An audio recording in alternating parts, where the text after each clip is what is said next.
Assalamualaikum warahmatullahi wabarakatuh. Saya Raden Muhammad Alif Syagatan ingin mempresentasikan laporan strategi sistem informasi pada PT Lalamove. Yang pertama ada pembahasan.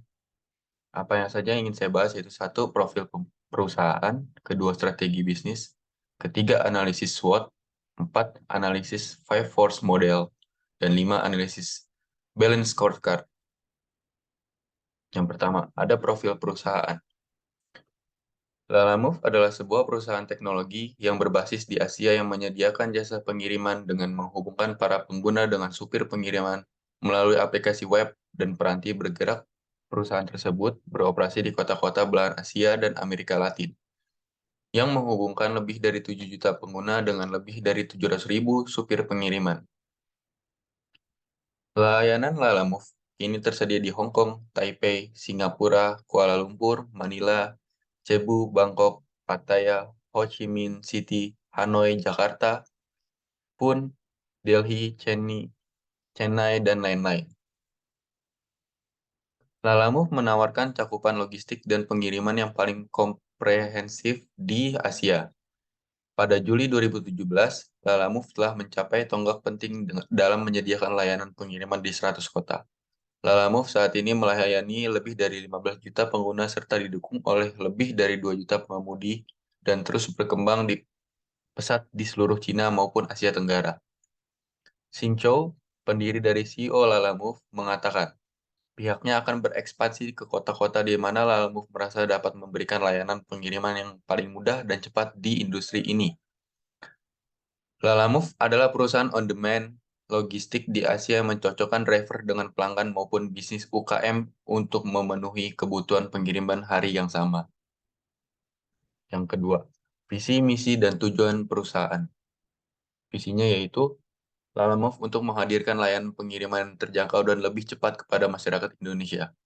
Misinya yaitu Lalamove memiliki misi untuk membuat pengiriman lokal menjadi lebih cepat dan mudah melalui inovasi dalam pencocokan pesanan instan, pelacakan GPS, kendaraan real-time, layanan 24 jam, dan sistem rating pengemudi.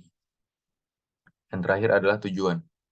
Tujuan Lalamove adalah menyediakan layanan 24 jam jasa antar barang yang ingin dikirim oleh pengguna dengan layanan yang tepat dan cepat, serta memberikan akses langsung ke kurir secara aktual. Yang selanjutnya yaitu adalah rencana strategi bisnis oleh PT Lalamove.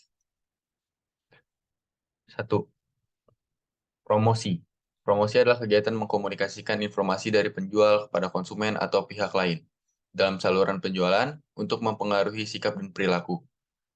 Melalui perikanan suatu perusahaan mengarahkan komunikasi persuasif pada pembeli sasaran dan masyarakat melalui media-media yang disebut dengan media massa seperti koran, majalah, tabloid, radio, televisi, dan direct mail. Nah, apa saja yang dilakukan oleh Lalamove untuk melakukan strategi promotion marketing? Satu, penyebaran iklan yang banyak bisa melalui internet, TV, media sosial, radio, billboard, dan brosur. Yang kedua, yaitu ada pada sponsor pada event tertentu. Yang ketiga, premi, pameran, kupon, dan hiburan. Dan keempat, memiliki official website yang mudah diakses. Faktor yang mempengaruhi strategi bisnis pada PT Lalamove.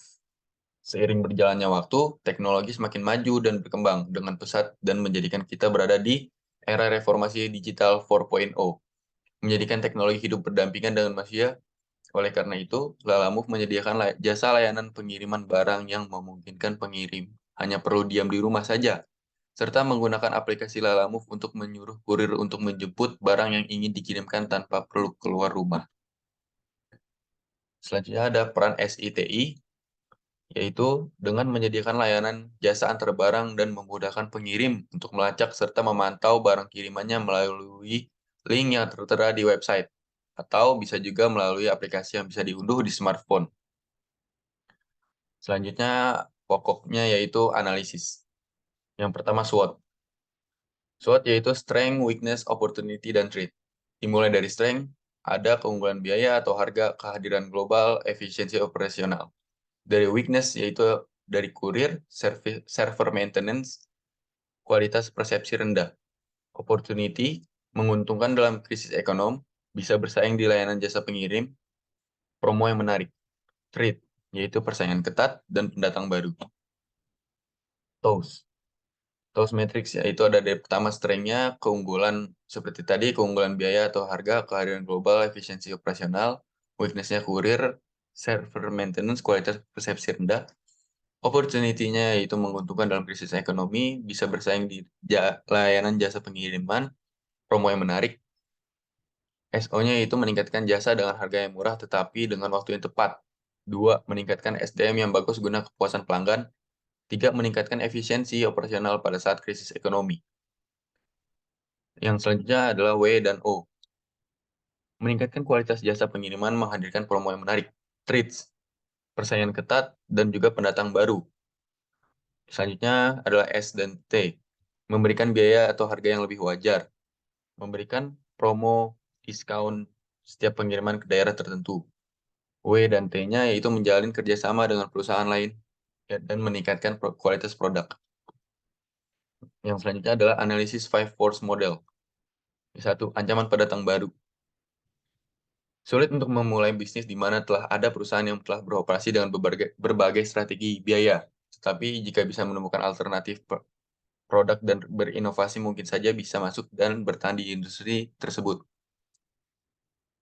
Selain itu, pendatang baru juga harus dengan cepat memperkuat brand name ketika mencapai economic of scale perusahaannya melalui proses supply chain, serta pengembangan jalur dan infrastruktur distribusi. Dari hal yang diuraikan di atas dapat dilihat bahwa kesempatan pendatang baru untuk masuk menjadi rendah. Yang kedua, ancaman dari produk pengganti.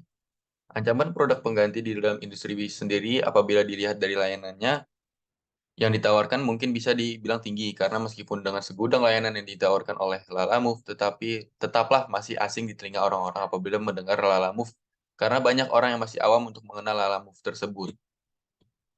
Yang ketiga adalah daya tawar supplier daya tawar dari supplier PT Lalamove tidak begitu tinggi karena memiliki supplier yang memang sudah merger dengan perusahaan di Indonesia. Selanjutnya yaitu kekuatan pembeli. Memang betul ada jika pepatah mengatakan pembeli adalah raja, di mana pembeli memiliki kekuasaan yang besar untuk beralih dari satu produk ke produk lainnya. Karena mudahnya akses transaksi jual beli serta harga yang bersaing di industri yang satu ini. Yang terakhir yaitu rival yang kompetitif. Saat ini banyak sekali pesaing-pesaing bergelut di bidang industri yang sama dengan PT Lalamove. Dengan kemajuan teknologi dan informasi yang pesat, akan menjadi susah bagi Lalamove untuk meraup untung besar jika tidak selalu melakukan inovasi dan membuat model-model baru, seperti apa yang telah mereka lakukan sebelumnya. Dan yang terakhir adalah analisis balance scorecard. Seperti yang dilihat di layar, seperti inilah analisis balance scorecard dari PT Lalamove. Terima kasih, sekian dari saya. Wassalamualaikum warahmatullahi wabarakatuh.